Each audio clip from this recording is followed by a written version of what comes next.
Um, all right. Well, guys, we're just gonna go ahead and get started and want to first and foremost welcome everybody to the Spikers League playoff Zoom call. We're gonna go through some details, some question answers on the playoffs. And we also have with us Gabe Finnochi, one of the top players in the world, and some big things has already accomplished with his great career, and then next year is just going to get even bigger and better. So we're grateful to have you on the call with us. And the way it's going to work is we're going to have him do some question answers on anything you want, really, as far as how he's done what he's done, what are some of his tips and tricks, anything you'd like to do to get inside a pro player's head and try to become like him. We're going to open the floor to all of you with those questions. We're also going to be giving away a free airline ticket tonight. So anyone is on the call. Free hotel room. Sorry.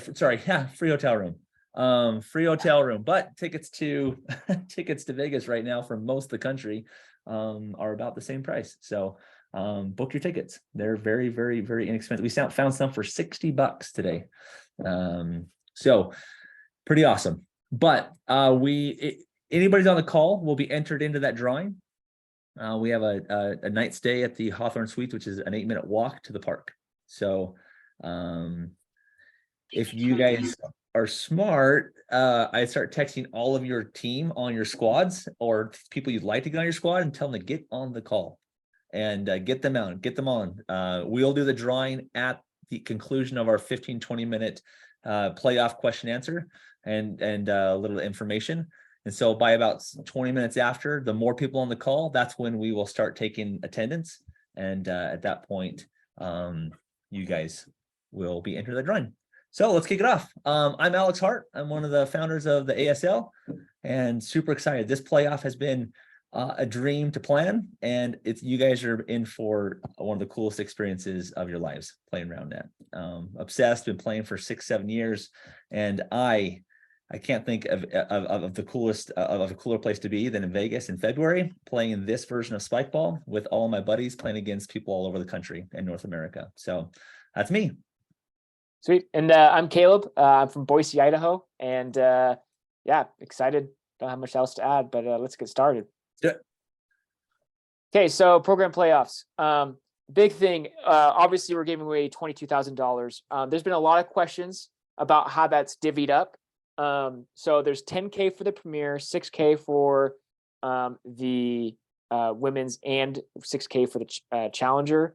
How that's divvied up is basically there's a sponsorship, then there's the excess prize money. So for Premier, let's say for the 10,000, we will pay for you to fly somewhere to an SDS event in America, and we'll pay for your night stay. And we'll give you a per diem and everything. And then whatever the excess is after that cost, we'll give you the remaining for the whole thing. And that's how it goes down for Premier, Women's, and Challenger.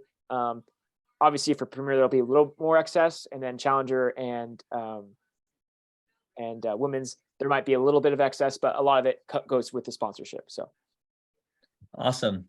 And this tournament's it's gonna be awesome. Well, it's gonna be very large. And we've had lots and lots of interest from captains all over North America and Europe. And a lot of people have gotten their squads together, and a lot of people are still trying to get their squads together. And there's some people who just showed up and they're just hearing about this for the first time, and they are excited as well. So we have capacity. If you're one of those that haven't finished their squads, then there's still plenty of time.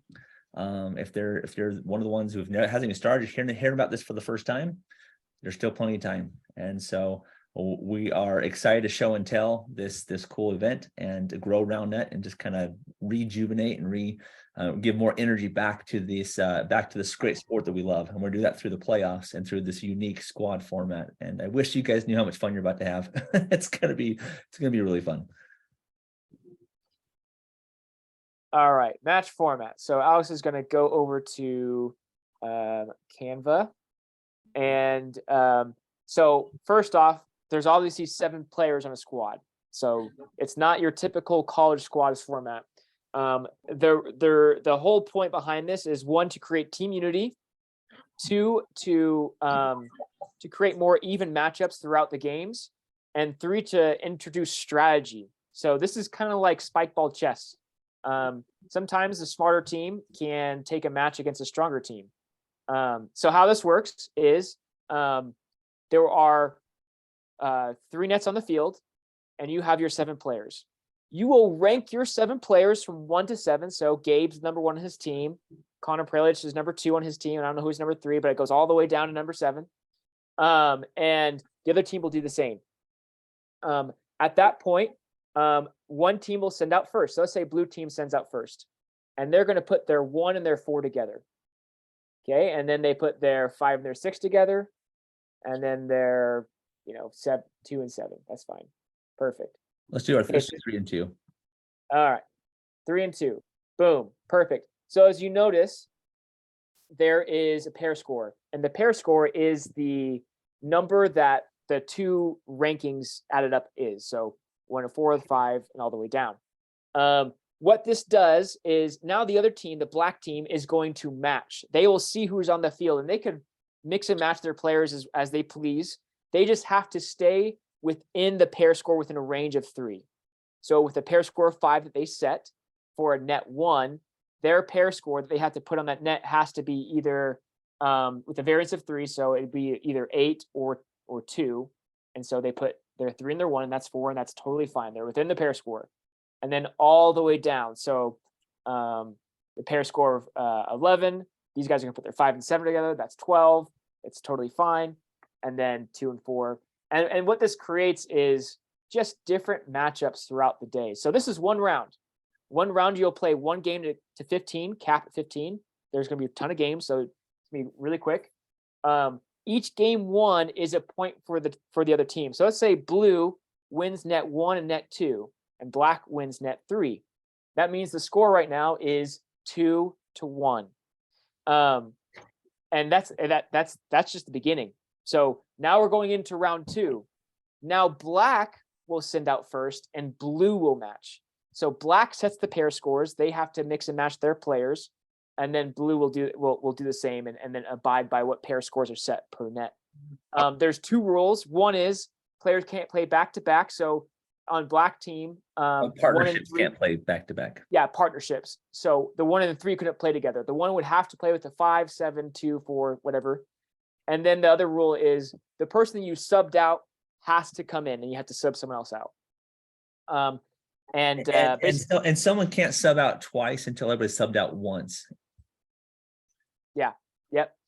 So that basically means that you'll have there's 4 rounds of this. So round 1, round 2, round 3, round 4. And whoever has the highest score wins. First 1 to 7 wins the match.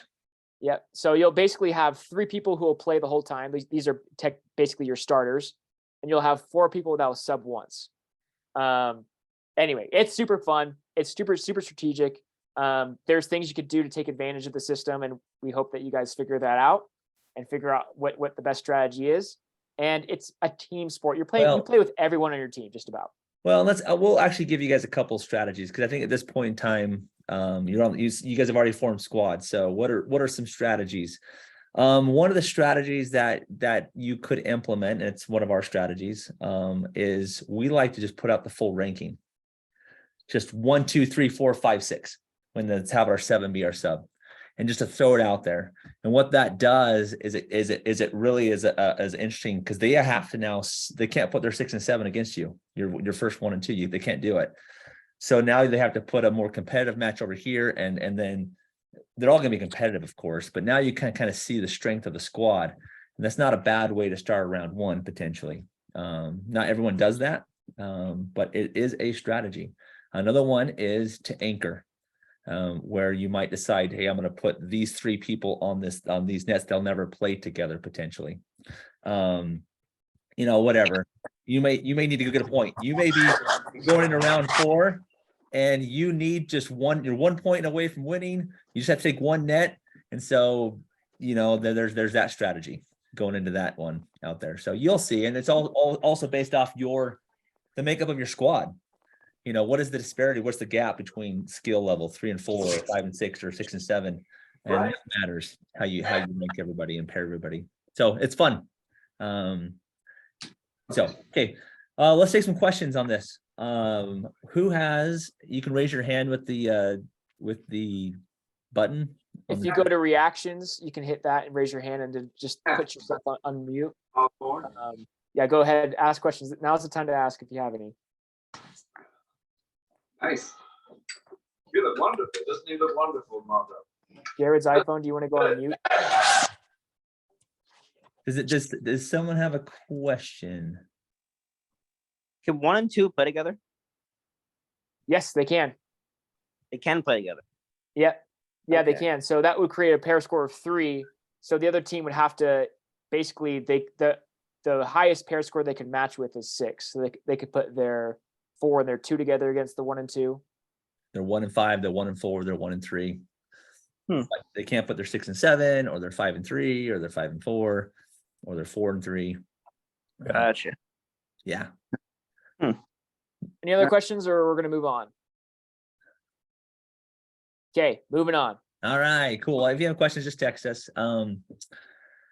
Okay, so the next thing we're talking. Oh, and then we have software being developed right now for this tournament that you guys will be able to use, and they'll be able to put this into your just on your phone. Just be able to simply do the pairing and the matching, and then show available pairs. So you can see who's available, who's not available, based off that need to change partnerships, and then keep people within the right pair score, or we call it the pair range. So pretty fun, pretty easy, and just a blast. Okay, let's see here. We did this at our youth nationals last summer, and just had a blast. One of the guys who just became premier this year, he kind of got down and he said this is one of the funnest tournaments I've ever done, and it was similar format to what you guys are about to experience. Okay, let's go to the next. I'm going to show you guys our video that just came out. If you haven't seen that, get ready for it. Here it comes. And then change the mode, Alex. Okay, I will do that. The settings. Hey, buddy. So, yeah, there it is. Perfect. Go for it. Okay, let's do this. Stop share. And then the match format. The main goal of the actual tournament structure was basically to enable teams to play lots of different people, to play similar skilled people, while all trying to actually gain something from it. So obviously not everyone is going to, oh, Gavin has a question. Gavin, what's your question? My bad, that was the next. Okay, okay. There you go. Well, we know how the hand works now. But Alex, is that video ready to go? Yeah, it's good. Can you see it? No, we're looking at your desktop finder. Oh, okay, let's try this again. Share screen, optimize video clip. And how about now? Can you see that now? I can see your Canva. Okay, cool. All right, here we go. Can you see that video? Yep. Okay, here we go. Hey, Buddy Hammond here, RoundNet World Champion. I'm here to explain how the Spikers Program Playoffs tournament is going to be structured. The tournament is divided into 3 sections over the 2-day playoff. The group seeding stage has 2 matches, the branch level stage has 8 matches, and the championship stage is going to be 2 matches. Let's start with the group seeding stage. Your squad will be assigned into a group with 2 other squads. You'll play everyone in your group. The results from this stage will be used to assign every squad into one of 4 branches for the branch level stage. So here's how the branch level stage is going to work, considering this is where most of the tournament is played. You will initially be assigned one of 4 levels inside your branch based off your results of the seeding stage. Each level has 3 squads in it. You will play each squad in your level to determine who is first, second, and third. The first place squad will move up a level, the second place squad will stay in the same level, and third place will move down a level. If you finish first in level 1 or third in level 4, you will change branches so you can play new squads. Each level will have 3 squads in it again, and you will repeat this process of playing everyone again to determine who is first, second, and third. After doing this 4 times, your place in the branch will determine which championship division you play for in the championship stage. In the championship, there are 12 final divisions. The first place finishers in branch A, B, C, and D will come together to play in a semifinal match, and then a final for the Division 1 Gold Medal Championship. The second place finishers in branch A, B, C, and D will come together to play in a semifinal match, and then a final for the Division 2 Gold Medal Championship. All the way down to the 12th place finishers from branch A, B, C, and D. They will come together to play in a semifinal match, and then a final for the Division 12 Gold Medal Championship. Additionally, losers of the semifinals will play for third place in each division. Of course, the Division 1 champions are playing for the big money and sponsorships, but all the other division champions are playing for a gold medal, division championship t-shirts, and other cool prizes. Your seed in the championship stage will be determined by your record and point spread in branch play. This means that even if your squad does poorly in the seeding pool rounds and end up on level 4 in your branch, you could still make it back up to round 1 by the end of branch play. Personally, I'm really excited for this new style of play, and I can't wait to see everyone there. All right. Cool. So yeah, that's just a brief overview. But yeah, the whole point of it, of the tournament structure, is to essentially, yeah, give everyone a chance to play for something. So you could be in level or Division 3, and you don't get a chance to obviously win that prize, but you do get a chance to win a Division 3 title and awards that go along with it. And you're playing people of a similar skill level. So no more are you just getting out first or second round of bracket, and then, you know, no one wants to play Constellation and you're done. Everyone will be playing the same amount of games all the way through, and it's gonna be really fun, and you'll be doing it with your team. So Yeah, no, that's great. Let's stop for some questions on this. And this tournament, the video is based off 48 squads. Our intention and our hope is that we have between 24 and 36 per division, and most likely it's going to be at 24 squads. And so you'll find there'll be 3 levels in the each branch, 3 levels.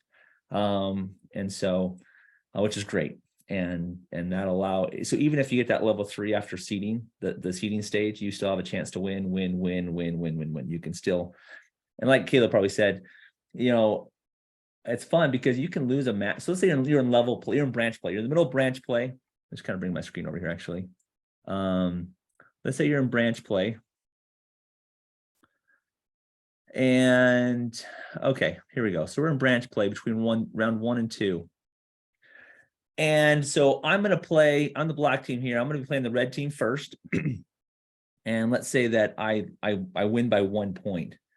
And then I play the blue team and I lose by 1 point. Right. So I'm 1-1 and I have a point differential of 0. Well, everybody else may have gone 1-1 as well, but maybe they had a lower point differential. So I could still win the entire level, and I dropped a match. And so it's kind of fun if we do these levels, these sets of games. You can still potentially drop one and still have a chance to win the level. And let's say you end up on level 1 to start branch play, but you lose, you go drop down. Well, you still have time to come back up. We don't recommend you losing the first 2 matches in seeding, because you end up on level 3 most likely. But even then, that's okay. You still have a route back up. You win the first set of games, you come up to level 2, and then you win the next set of games, you go to level 1, and then that one you're playing for to leave the branch play. And if you're the first team to leave, the first team at the top to leave, then you get to go play with the other first place winners, the branches, to play in the semi and the final for the sponsorships, and then the rest of the cool levels. The rest of cool divisions. So, hey, questions. Let's see. Do we have any questions, Caleb?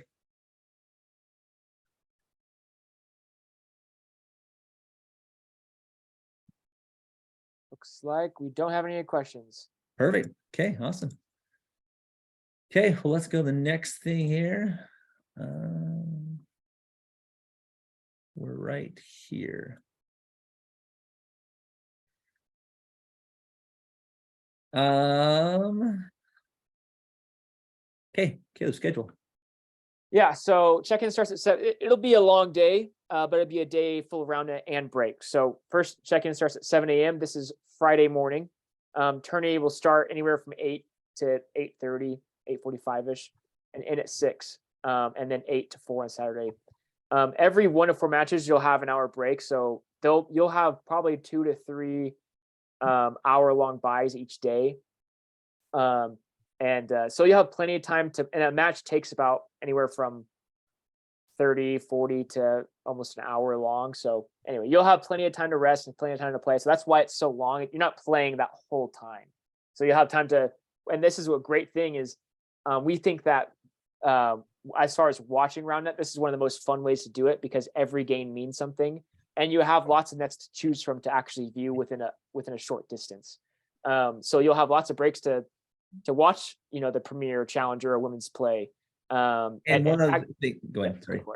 I was I gonna was just gonna say Go. 1/3 of the tournament won't be playing Yeah.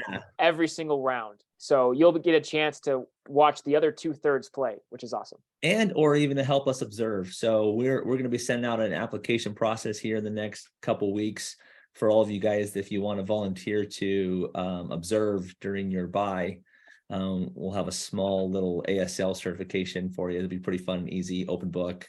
Take as many times as you want. Know your results immediately. So for our format, and then if you just had to do that, then we've got some cool swag to compensate you for your help to help us observe. So that'd be fun.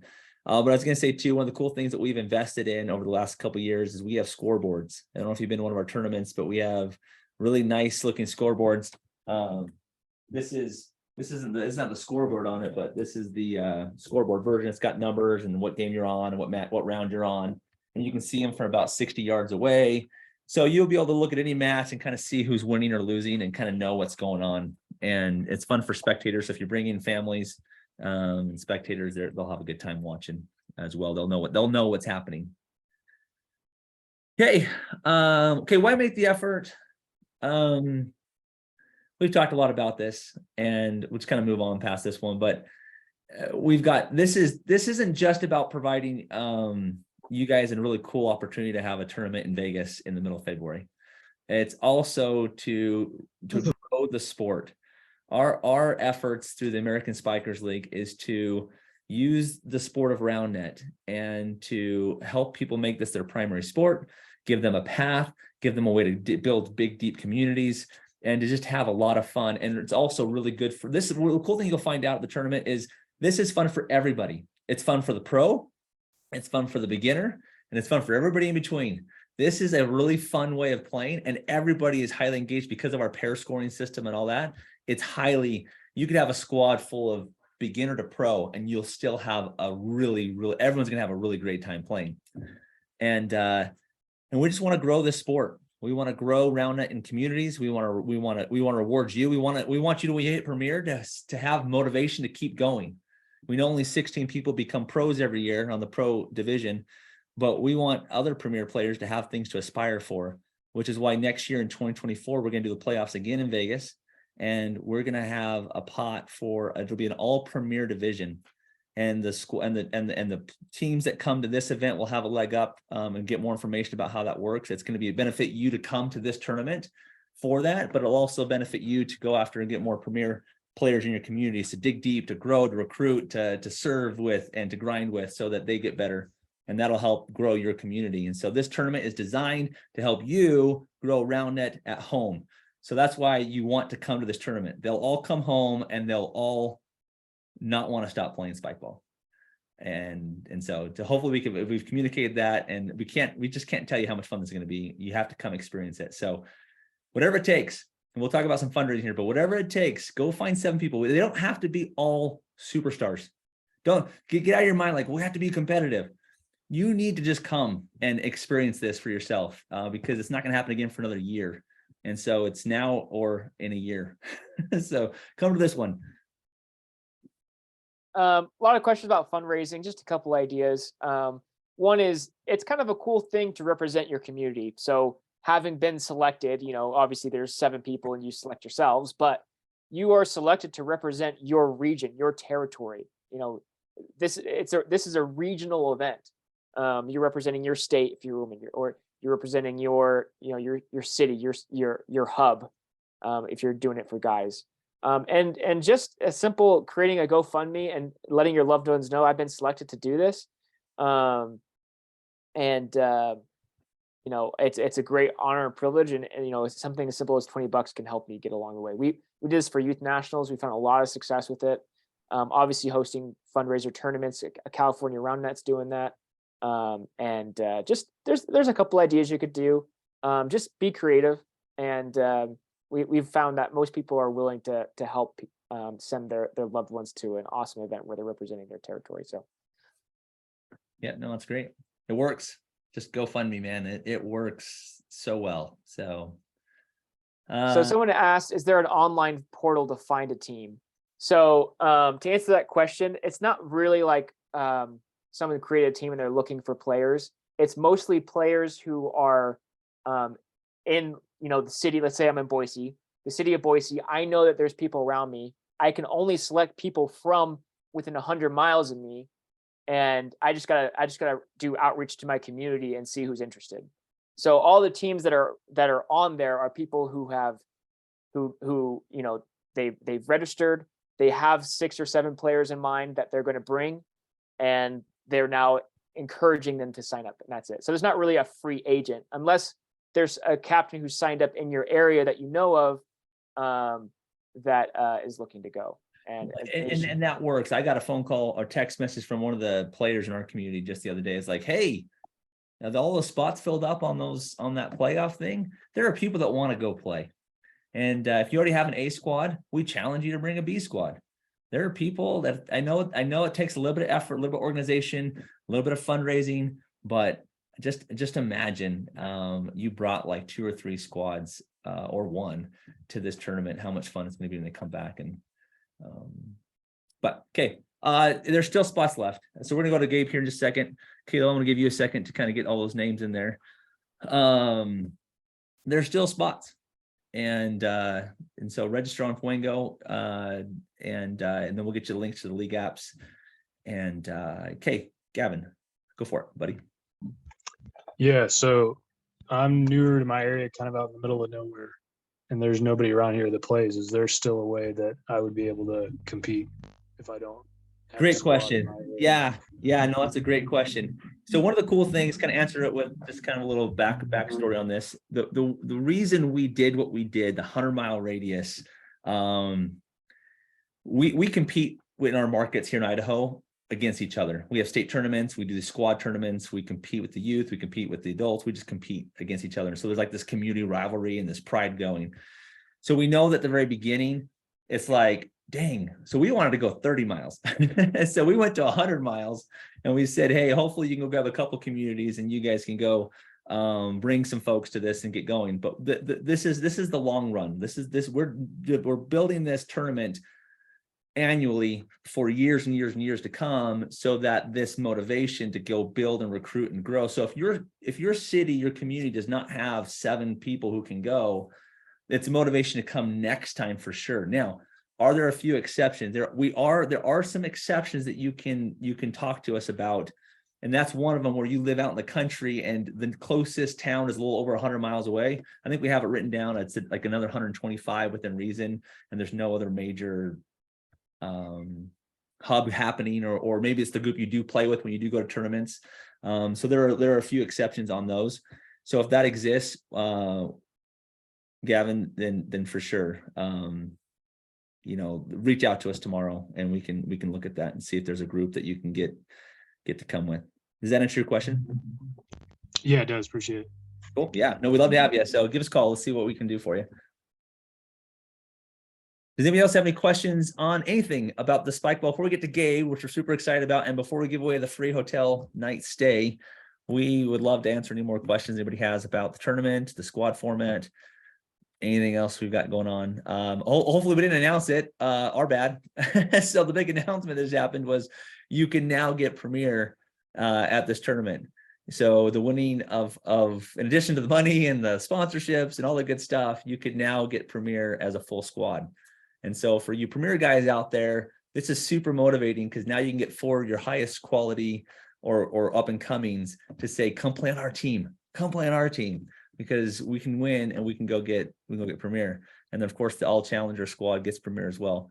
This is unique, but the nature of the size and the reach of this tournament, everyone's excited about it, and there's going to do a lot of good things for Spikeball. So come support it, come let it support your communities.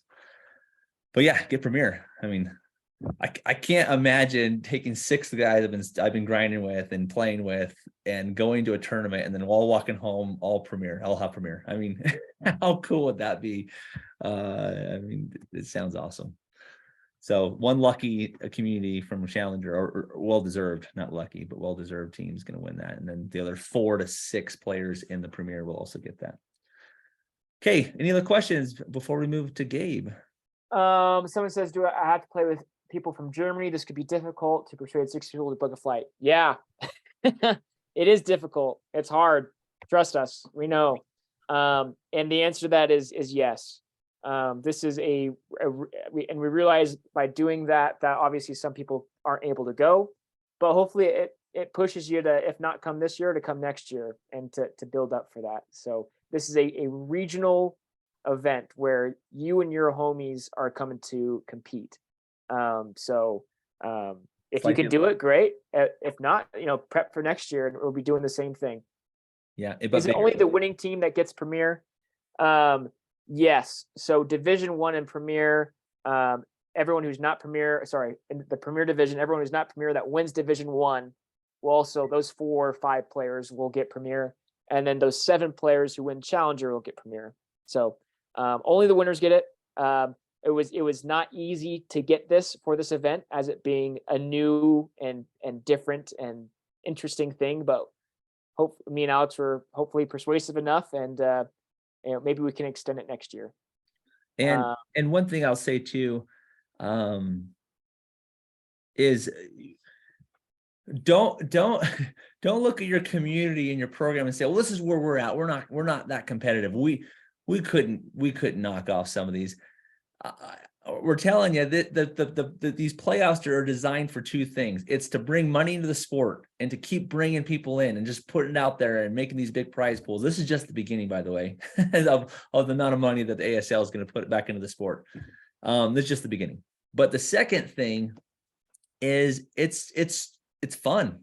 It's a way to just motivate your community to just grow the sport back home. And there's no better way than get them around hundreds and hundreds and hundreds of other players, let them see and feel and touch and experience around it in a way that they've never been able to experience. And we also, people say, why only have 3 Premier players? That's unfortunate. Some communities that's awesome because they don't have 3 Premier players. And some communities well, I got a lot more than 3. Well, then bring 2 squads. Well, I can't find more than 4 challengers. Well, that's where your program's at the moment. But we wanted to make this a competitive event so that we could bring as many programs as possible and to let them experience a competitive tournament where they could play as hard as they could and still potentially win the tournament, versus rewarding the one area that has 7 pros within 100 miles and bring them, and then everybody else just try to fight off for 2nd, 3rd, and 4th. So this is your opportunity to knock off some pretty good players, pretty good programs. And grow your sport. Okay, I have talked enough. Caleb, are you ready for the names? Yes, I am. Oh, you want me to share my screen? I would love for you to share your screen. Okay, so we're gonna do the hotel, and then we're gonna go turn it to Gabe for questions and answers. So let me share the screen with you, Caleb. Make you the ad. Oh, I can't make you the admin because I am recording this. So let me just make your screen really big. They can see your screen. So you just got to put your video back on. They can see my screen? Yeah, actually, let me just double check. Just give me 1 second. Let me see if I can do this. Make host. Yes. Okay, it's still recording. You are the host. All right, I'm gonna share my screen.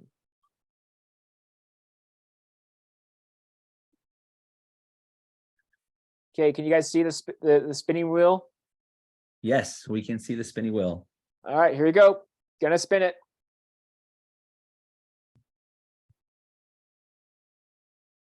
And the winner is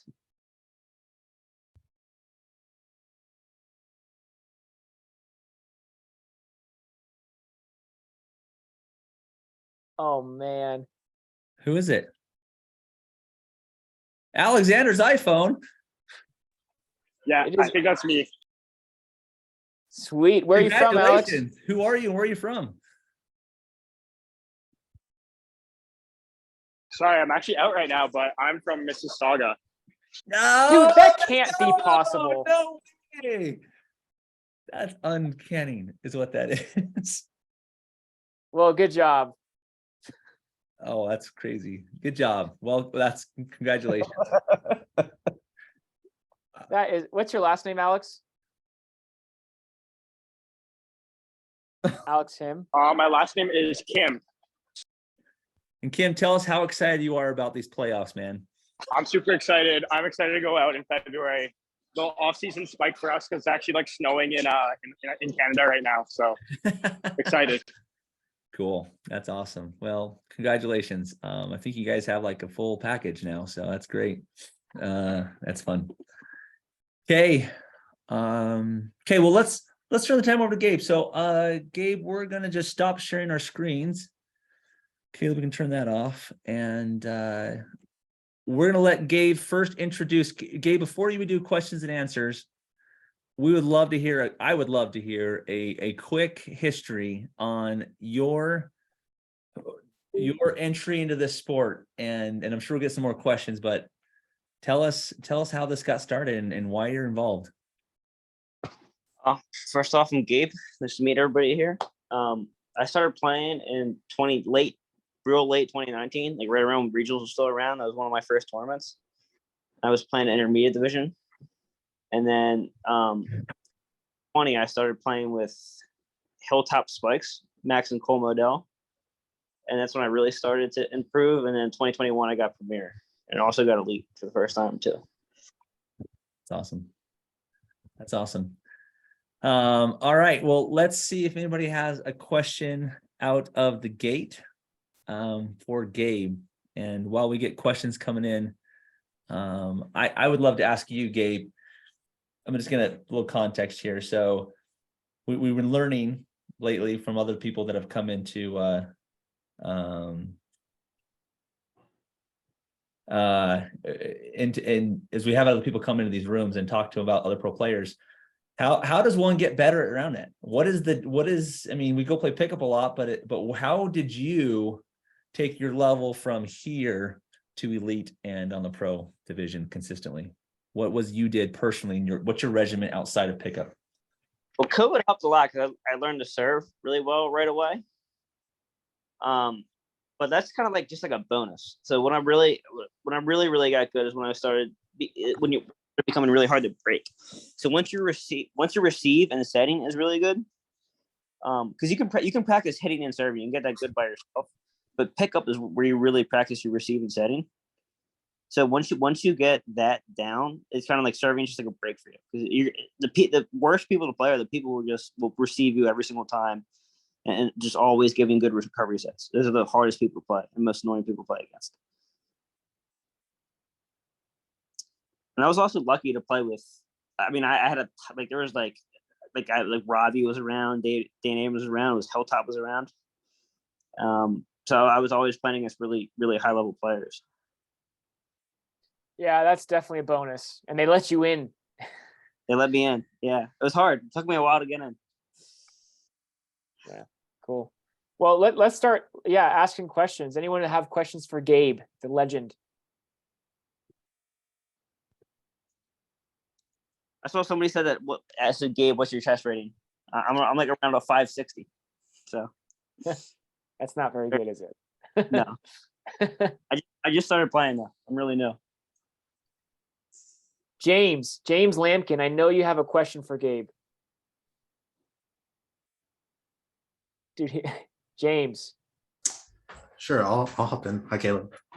Also, hi, Gabe. I guess, what do you look for? I mean, I know in the pro scene, everyone's pretty good at all things round net, but what do you, I guess, look for the most in a partner that, I guess, that brings out the best in both your style of play, defense, all that stuff? What do you look for? I mean, just an overall well-rounded player.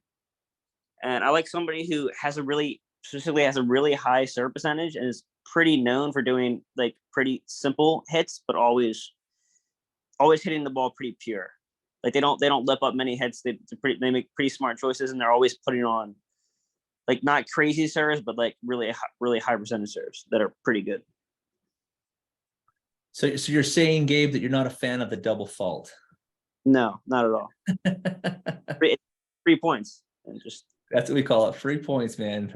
Points gratuit. Yeah, that's good. I'm glad to hear you say that.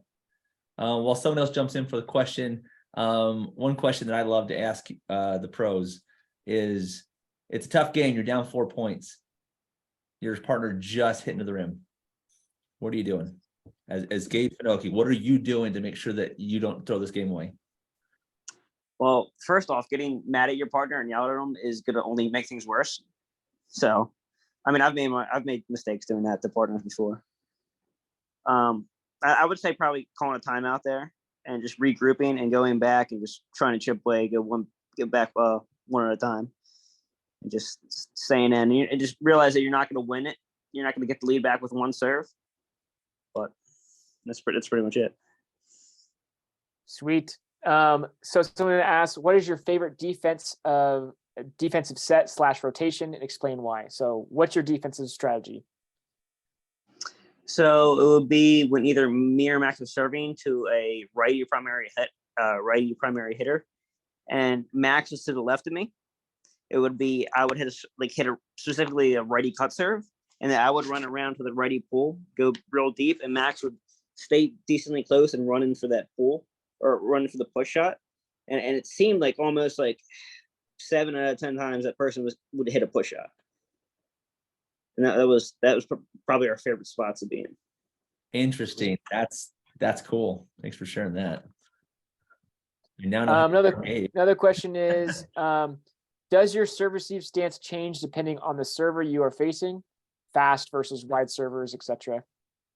Yes. Okay. That's a very good question. So yes, it definitely changes. So when I'm playing somebody like Thomas Hamilton, who is just insane with both his hands and getting it real wide, I like to start with my feet a little bit closer to within my shoulders, a little bit closer, so I can get a more explosive push off right away. So I'm not getting beat wide. But when I'm playing somebody like Fred, who can hit a really wide serve, but isn't ambidextrous, I have a little bit wider a base so that I don't have to explode as wide, but I can cover that jam and then reverse a lot better. And says, that's a great answer. What about Ryder who can cut hard both sides? So I think that answers with Thomas Hamilton and stuff. Yeah. I definitely did. In Colorado, I just played them, and I did my feet a lot closer together and had a lot of success against Ryder. Here's a follow-up question to that. I've seen and I've noticed myself when I'm playing against people who have, options either way, and I saw Kyle Ackerman do this, the feet start to twitch a little bit, like you preemptively twitching. Have you seen that? And do you do that where you're just like, I think instinctively I do that, but the only problem is like I feel like that makes you bite a little bit more. It might get you ready if you guess right, but if like Thomas beats you on a fake, you're gonna be cooked on his next. Cool. Other questions? Oh, here we go. Who are you looking forward to play against in Las Vegas? Who has been grinding? Well, I know Fred's going, and he's always been my favorite person to beat. So I'd love to. Oh, Fred, if you're listening to this, let's go. That's awesome. I'll also say that I think me and Alex are talking about teams that could potentially win. Blake Bozak, basically the Vancouver A squad. Blake Bozak, Etienne, and then they have another premier player, but they're on the same squad. And I think they're the only team that has 2 pro players on the same squad. So yeah, they're gonna be scary to play. Yeah, for sure. But if you want to hire Caleb and I to help you coach, we'll give you some strategy. Just kidding. We're neutral for the most part. Okay, I have a question for you. Okay, let's get back to this question a second. Question for you is, you've been playing a long time at the highest level. If there's one rule at the highest level that because we've heard other pro players give us some suggestions. What is one rule? Not that you need it to change, but you would like it to find a solution for. Not that you have the answer, but like, what's something you'd like to see potentially evolve? Maybe a slightly bigger ball, I think, would help with defense a lot. I don't think the sport's in a bad spot right now at all. There's a lot of rallies, but I think a slightly bigger ball might increase the rallies by a good bit. Okay. Yeah, great. Sweet. A couple other questions. We'll take a few more. Let's see. How do you decide what serve you're going to use at a given time? Well, it always goes against. I mean, I think the biggest part against playing against people is knowing what they do and knowing the person you're playing against. So, like, say, like Fred, I ace him a lot more with my reverse cuts than I do with cuts. So when the time comes by where I need an ace, I'm going to be blowing more for that reverse than I would be trying to hit a cut. And some people just aren't good with speed. So like when it comes down to it, I'm probably going to be ripping jams at them. And that just, I think a follow-up question with that. How often, because you'll play new opponents every once in a while that might throw you off or they're getting stuff. You kind of have to figure that out pretty quick. Are you like mentally thinking in the middle of a game, like, okay, he's doing this, I need to try this? Yeah. That's the thing is I think early game, somebody I haven't played against before, I'm probably going to throw them in the first few points of me serving. I'm probably going to throw every kind of serve I have at them and see which one works most effective and then go with that more. And another thing is like if I'm playing defense, I'm going to, whatever they did whatever the first hit was when they got their first good set, that's probably their favorite shot. Yeah. So it's gonna be taking notes in your head for what they're doing. Yeah, and that's tough to do. I think a lot of players, I mean, me included, that are taking notes in the middle of the game, thinking, okay, I'm going to do this now. Mm-hmm. So Gavin asked, what specific things did you focus on to improve spin on serves as you developed your cut and reverse?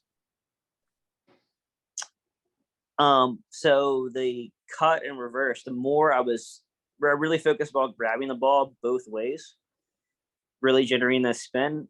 With the reverse, whenever I started to like slice it is when it started to go downhill.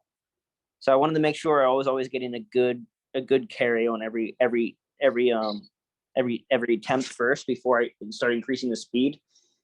And I think when they go from having good spin and they increase the speed by trying to just swing their arm faster, I think that's the wrong way to do it. I think you shouldn't be trying to get all tense to your arm and swing. I think you should be swinging more from your hips first and having your arm create more like a whip than trying to think about just throwing your arm harder. More technique over power. Yeah, definitely. Okay, so we have like 4 questions left. We'll cut it here. So, how do you receive a reverse cut? Do you look for tells from the hand or react to the spin? That's a great question. Yeah, I go big off tells. That helps me a lot. But some people it's harder to tell when they're doing. So the people you can't tell, you just can't be swaying to their cut after they hit the ball. You have to make sure you're planted. That way you can go either way. So that's a lot. If you can figure out, if you can see their tells right away, with most people I can. There's very few people where I can't really see what they're doing. Sure. Versus what's the biggest tell, would you say? With is it the hand? Is it where they put it behind them? Yeah, it's usually the hand. You can usually see it here, and then they're not coming big around over the ball. You don't see the back of the hand. It's pretty much here the whole time. Cool. Okay, sweet. All right, last couple questions. Do you have a set plan on how you want to hit the ball? For example, how you hit a ball against double clutch versus hitting against assistive touch? Yeah, so some teams like assistive touch, you probably want to boom the ball a lot more against them, because if you notice, when they lost this year against Kyle and Ryan, that was how they lost. They were getting boomed because they're not a big run. They play insanely good body defense. So when you're just ripping the ball low, it's kind of what they want you to do. But a team like double clutch, like Fred's always like 100 feet off the net, just waiting for you to boom right into them. Yeah. Yeah, he brought that up last time. And I think against good defensive teams, you want to make sure you're always mixing in booms and low hits, doing both. That way they just don't know what's coming. Because if you keep hitting booms, they're eventually going to roof you or run a ball down. Yeah. Good advice. Sweet. Okay, James asks, how much would you say your serve actually drops from individual practice to in a bracket game? That's a good one. I mean, I would say a lot. I think it's a big thing. I think the mental part of serving is huge. I feel like if you're going to let that get in your head, that's definitely happened this year where I've been nervous and been trying to do too much with my serve, and I feel like that's when I start double faulting. But when I'm practicing, I'm not really thinking about it. I'm just trying to think about form and technique and making sure everything's right, and then it's clicking. A follow-up question to that is what is one of your favorite go-to second serves? You went hard one, you faulted. What's a good, consistent, nice? And I'm sure you have a package of them, but what's one of your favorites that doesn't let you down? I feel like I can hit my. I feel like if I want to, I can hit my reverse 8 out of 10 times. Really? Yeah, it's not going to be my best reverse, but I think it's going to be pretty good, high quality. A go-to second is a reverse. That's great. Well, that's a pro player speaking right now. Okay, cool. That's great. Okay, last question, Caleb. What skill? This is from iPhone. What skill do you want to improve the most, and how do you plan on doing that? So I want my server percentage to increase a lot more. And I think I want my defense to be a lot better than it was this year.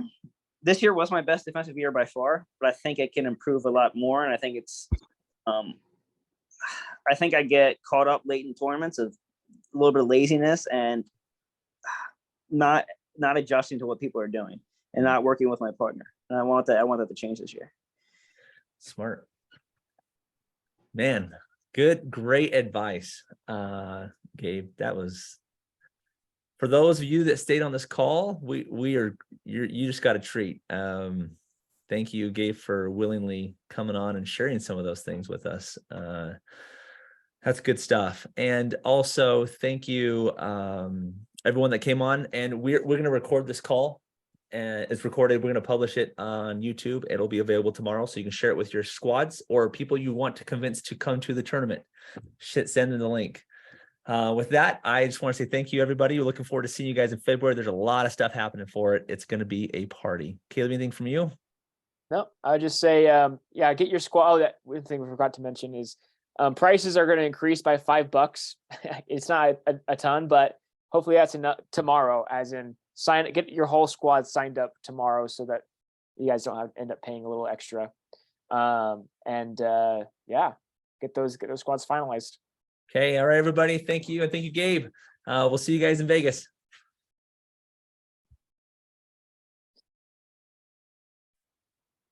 See you, Jay.